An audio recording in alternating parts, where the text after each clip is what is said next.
çandina ceh û genim û amadekariya ji mûsimê nûh re li Rojavayê Kurdistanê berdewam e. Piştî barîna yekemîn baran, cotkar dest bi çandiniyê dikin. Lê di rewşa heyî de gelek zehmetî li pêş cotkaran hene. Mesrefa dexilan gelek e û berhema mûsim ne herdem baş e. Ji ber wilo cotkar dibêjin çandinî êdî nema dibe cê derê sereke ji aboriya malê re.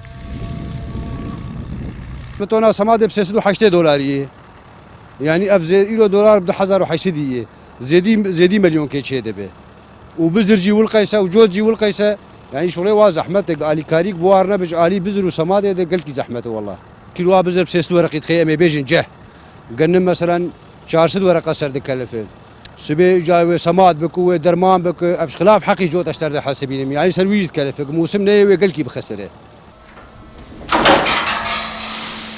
Desteya aborî û çandiniyê ya Rêveberiya Bakur û Rojhilatî Sûriyê dibêje wan genim bi 306 lêreyên Sûrî bo her yek kîlo li cotkaran belav kiriye û ev nirx erzan e. Lêbuhabûna Semadê ne di destê Rêveberiyê de ye. Ji ber ku ji dervî Rojava derbas dibe. Lê niha hewl didin ku erzantir bifroşin cotkaran. Aftovî gometkerî dihat ser me 385 lêreyî wek kirin ji cotkara. û 5 lêre jî